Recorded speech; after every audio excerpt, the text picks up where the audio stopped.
নমস্কাৰ এই মুহূৰ্তত আহি পৰিছে ৰাতিপুৱাৰ কেইবাটাও বিগ ব্ৰেকিং নিউজ। আজি হৈছে 19 অক্টোবৰ। দীপাৱলীৰ মাজতে কৃষকৰ একাউণ্টত 2000 কোটি টকা সোমাব পাৰে। PM কিষাণৰ 21 নম্বৰ কিস্তিক লৈ ডাঙৰ খবৰ আহি পৰিছে। যদি আপুনি এতিয়ালৈকে অৰুণোদয় আঁচনিৰ 1250 টকা পোৱা নাই, আপোনাৰ বাবে ভাল খবৰ। অসমৰ মুখ্যমন্ত্ৰী ডক্টৰ হিমন্ত বিশ্ব শৰ্মাই আপোনাৰ একাউণ্টত দুটা কিস্তি একেলগতে প্ৰদান কৰিব। যিসকল ব্যক্তিয়ে টকা পাইছে সেইসকল ব্যক্তিৰ বাবে ভাল খবৰ আছে। লগতে আত্মসহায়ক মহিলা একাউণ্টত আপুনি 10000 কোটি টকা পাইছেনে? মুখ্যমন্ত্ৰী ডক্টৰ হিমন্ত বিশ্ব শৰ্মাই পুনৰ 10000 কোটি টকাৰ চেক বিতৰণ কৰিব। যদি আপুনি চৰকাৰী ঘৰৰ বাবে জিঅ' টেকিং কৰিছে, চৰকাৰী ঘৰৰ প্ৰথম কিস্তিৰ টকা কেতিয়া সোমাব আপোনাৰ একাউণ্টত? ৰেচন কাৰ্ড থাকিলে ভাল খবৰ আহি পৰিছে। লগতে কেইবাটাও ৰাজনৈতিক খবৰৰ লগতে অৰাজনৈতিক খবৰ যুগুত কৰা হৈছে আজিৰ দিনটোত। গোটেই অসম তথা ভাৰতৰ বিভিন্ন প্ৰান্তৰ পৰা যুগুত হৈছে কেইবাটাও ডাঙৰ খবৰ। এনেবোৰ খবৰ পাই থাকিবলৈ চেনেলটি ছাবস্ক্ৰাইব কৰি ভিডিঅ'টো এটা লাইক কৰিবলৈ নাপাহৰিব। আজিৰ আমাৰ প্ৰথম খুবেই গুৰুত্বপূৰ্ণ খবৰ হৈছে অসমবাসীৰ বাবে এটা ডাঙৰ খবৰ। দেশৰ কোটি কোটি জনতালৈ ভাল খবৰ আহি পৰিছে। কোটি কোটি PM কিষাণৰ হিতাধিকাৰীলৈ ভাল খবৰ। কৃষকৰ একাউণ্টত পোনে সোমাব 21 নম্বৰ কিস্তিৰ ধনৰাশি। 4 ৰাজ্যৰ কৃষকে ইতিমধ্যে লাভ কৰিছে PM কিষাণৰ ধন। ইতিমধ্যে প্ৰকাশ পালে আঁচনিৰ হিতাধিকাৰীৰ তালিকা। DBTৰ জৰিয়তে কৃষকৰ একাউণ্টত সোমাব চৰকাৰৰ ধনৰাশি। যিসকল কৃষকে KYC কৰিছে সেইসকল কৃষকে লাভ কৰিব ধনৰাশি। যদি আপুনি এতিয়ালৈকে KYC কৰা নাই, অতি শীঘ্ৰে KYC কৰক। অসমৰ প্ৰায় 18 লাখৰো অধিক কৃষকে লাভ কৰিব PM কিষাণৰ ধন। হয় বন্ধু বান্ধৱীসকল, অসমৰ প্ৰতিজন কৃষকৰ বাবে ভাল খবৰ।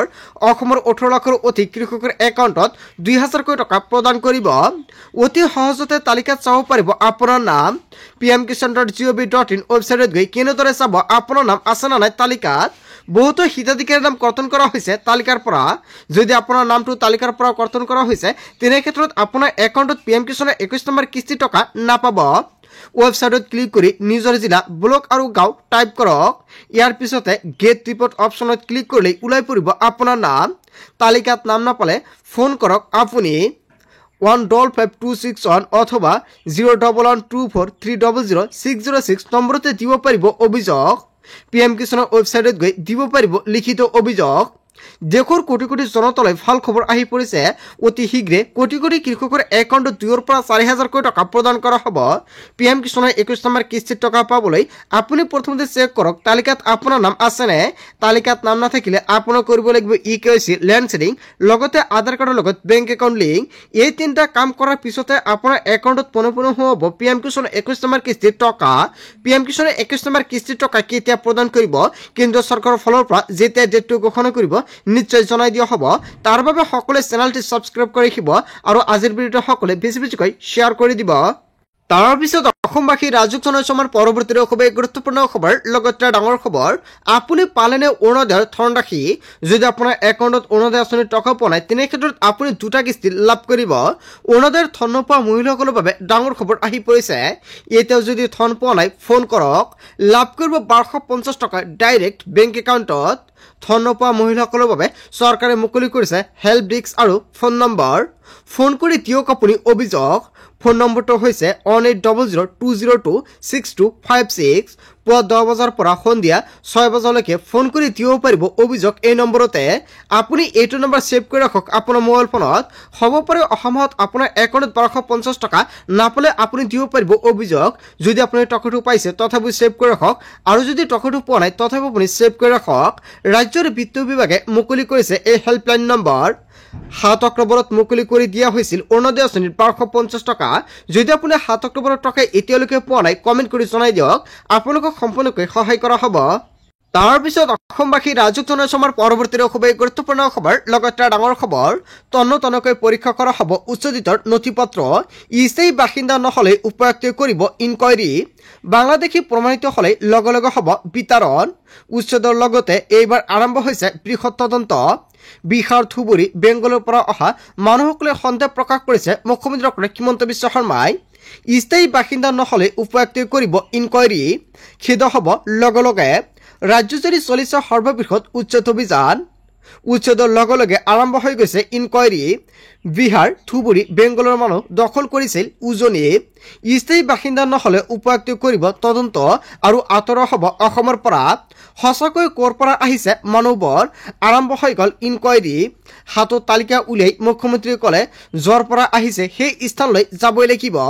অচিনাকি সন্দেহযুক্ত মানুহ দেখিলে সজাগ হওক মুখ্যমন্ত্ৰীৰ ৰাইজলৈ দিলে ডাঙৰ বাৰ্তা হাতত লিষ্ট উলিয়াই লৈ মুখ্যমন্ত্ৰীয়ে কৈ গ'ল অনুপ্ৰৱেশকাৰীৰ কথা কাছাৰ শ্ৰীভূমি থুবুৰী বৰপেটাৰ পৰিয়ালে বাহৰ পাতিছিল উৰিয়ামঘাটত হোজাই নগাঁও মৰিগাঁও আনকি বিহাৰৰ মানুহেও দখল কৰিছিল উৰিয়ামঘাটত বিহাৰৰ মানুহখিনিক লৈ সন্দেহ প্ৰকাশ কৰিলে মুখ্যমন্ত্ৰী ডক্টৰ হিমন্ত বিশ্ব শৰ্মাই বিহাৰ বুলি কৈছে সিপৰৰ পৰাও আহিব পাৰে বা বাংলাদেশৰ পৰা আহিব পাৰে বুলি মন্তব্য কৰিছে মুখ্যমন্ত্ৰী ডক্টৰ হিমন্ত বিশ্ব শৰ্মাই সকলো মানুহৰ নথি পত্ৰ পৰীক্ষা কৰাৰ নিৰ্দেশ মুখ্যমন্ত্ৰীৰ জিলাই জিলাই দিয়া হৈছে উপায়ুক্তৰ পৰ্যায়ৰ তদন্তৰ নিৰ্দেশনা বিদেশী বুলি ধৰা পৰিলেই লগে লগে খেদা হ'ব অসমৰ পৰা স্থায়ী বাসিন্দা নহ'লে উপায়ুক্তই কৰিব তদন্ত বিজেআৰ পিজিআৰ সত্ৰ মাটি দখলৰ উচ্ছেদ পৰ্যায়ক্ৰমে হৈ থাকিব অসমৰ মুখ্যমন্ত্ৰী ডক্টৰ হিমন্ত বিশ্ব শৰ্মাই কেইবাটাও গুৰুত্বপূৰ্ণ সিদ্ধান্ত গ্ৰহণ কৰিছে উচ্ছেদ কোনো কাৰণতে বন্ধ নহয় উচ্ছেদ চলি থাকিব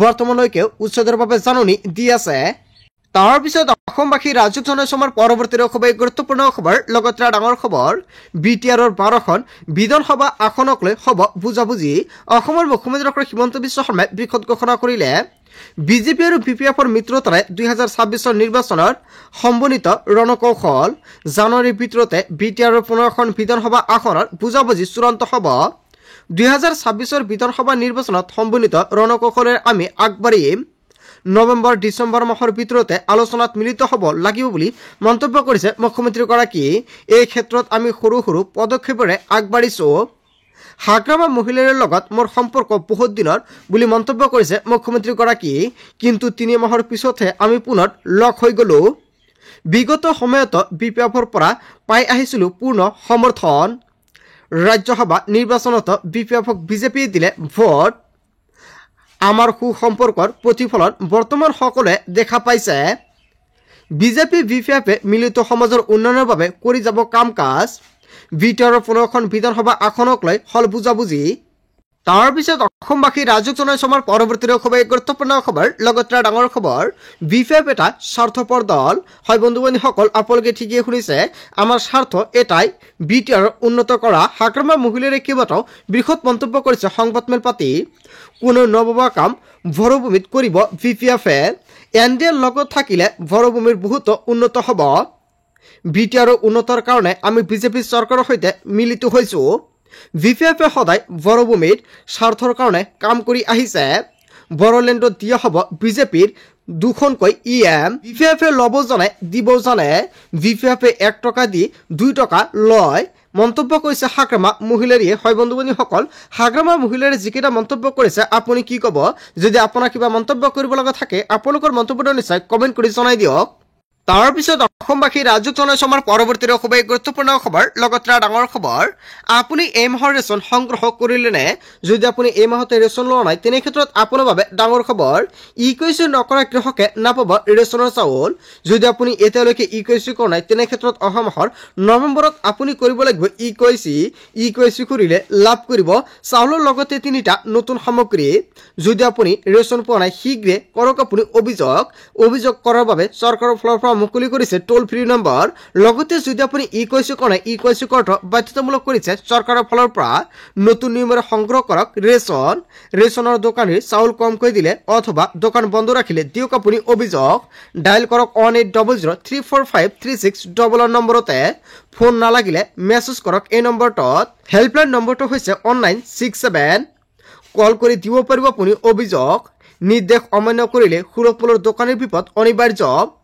ৰেচন সংগ্ৰহ কৰিবলৈ ই-পোষ্ট মেচিনত দিব লাগিব ফিংগাৰপ্ৰিণ্ট সজাগতাৰ বাবে ৰেচনৰ দোকানীয়ে দোকানৰ সন্মুখত আৰিব লাগিব ফলক নিয়ম ভংগ কৰিলে দোকানীৰ বিৰুদ্ধে লোৱা হ'ব শাস্তিমূলক ব্যৱস্থা তাৰ পিছত অসমবাসী ৰাজুক জনসমাৰ পৰৱৰ্তী খবৰ গুৰুত্বপূৰ্ণ খবৰ লগতে ডাঙৰ খবৰ ৰাজ্যত পুনৰ হ'ব এনআৰচিৰ পুনৰীক্ষণক লৈ উচ্চতম ন্যায়ালয়ৰ ডাঙৰ নিৰ্দেশনা বৰ্তমান যিখন এনআৰচি প্ৰস্তুত হৈছে সেইখন যথেষ্ট ত্ৰুটিপূৰ্ণ যেহেতু এনআৰচিখন এতিয়াও চূড়ান্ত হোৱা নাই সেয়েহে যিখন এনআৰচি হ'ব সেইখন ত্ৰুটিমুক্ত হ'ব লাগিব এনআৰচিৰ পুনৰীক্ষণৰ বাবে প্ৰাক্তন সম্বলাই হিতেশ দেৱ শৰ্মাই উচ্চ ন্যায়ালয়ত দাখিল কৰিছিল লেখ আবেদন পূৰ্বৰ এনআৰচিৰ পৰা 19 লাখ মানুহ বাদ পৰিছিল কিন্তু বাদ পৰা এই 19 লাখ মানুহ কোন এনেকৈ ডাঙৰ প্ৰশ্ন উত্থাপিত কৰিছে যেহেতু অসম এখন সীমামূৰীয়া ৰাজ্য অসমত বহু অবৈধ অনুপ্ৰৱেশকাৰী আছে আৰু এইখন ত্ৰুটিমুক্ত NRC হোৱাটো ৰাষ্ট্ৰীয় সুৰক্ষাৰ দিশৰ পৰা অত্যন্ত জৰুৰী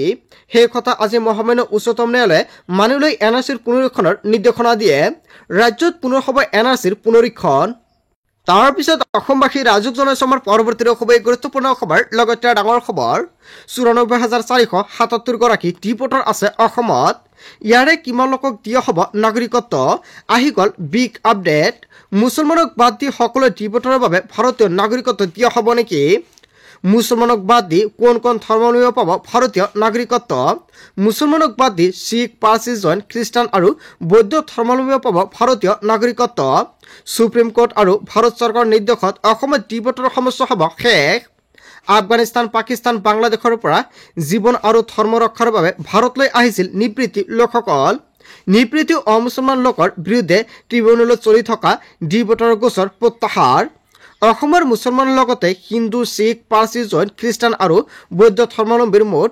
৯৪,৪৭৭ গৰাকী ডিপোৰ্টাৰ আছে আৰু এইসকলৰ পৰা মুছলমানক বাদ দি বাকীসকলক প্ৰদান কৰা হ'ব ভাৰতীয় নাগৰিকত্ব ৯৪,৪৭৭ গৰাকী ডিপোৰ্টাৰ আছে অসমত তাৰ পিছত অসমবাসী ৰাজুক জনাইছে আমাৰ পৰৱৰ্তী খুবেই গুৰুত্বপূৰ্ণ খবৰ লগতে ডাঙৰ খবৰ আহি গ'ল পঞ্চায়ত সদস্যসকলৰ বাবে কঠোৰ নিৰ্দেশ ৰাজ্যৰ কামত কৰিব নোৱাৰিব ১ টকাৰো লেনদেন অফিচৰ কামত আনিব নোৱাৰিব পত্নী বা স্বামীক সদস্য পত্নীৰ সৈতে পঞ্চায়ত অফিচলৈ বহি থাকিব নোৱাৰিব স্বামীয়ে ৰাজ্যৰ কামত কৰিব নোৱাৰিব ১ টকাৰো লেনদেন সদস্যৰ বাহিৰৰ পৰিয়ালৰ কোনো লোক থাকিব নোৱাৰিব পঞ্চায়তৰ অফিচত জনতাৰ কাম সদস্যই নিজেই কৰি দিব লাগিব পৰিয়ালৰ কোনো লোকে কৰিব নোৱাৰিব হস্তক্ষেপ সকলো পঞ্চায়তৰ সদস্যলৈ জৰুৰী নিৰ্দেশনা জাৰি কৰিছে স্বামীসকলে পত্নীৰ কামত আহি হস্তক্ষেপ কৰিবহিব নোৱাৰিব যদি এনে কৰিছে দিয়ক আপুনি অভিযোগ আৰু তৎক্ষণাত চৰকাৰে ল'ব ব্যৱস্থা পঞ্চায়তৰ প্ৰতিনিধিলৈ চৰকাৰৰ কঠোৰ নিৰ্দেশনা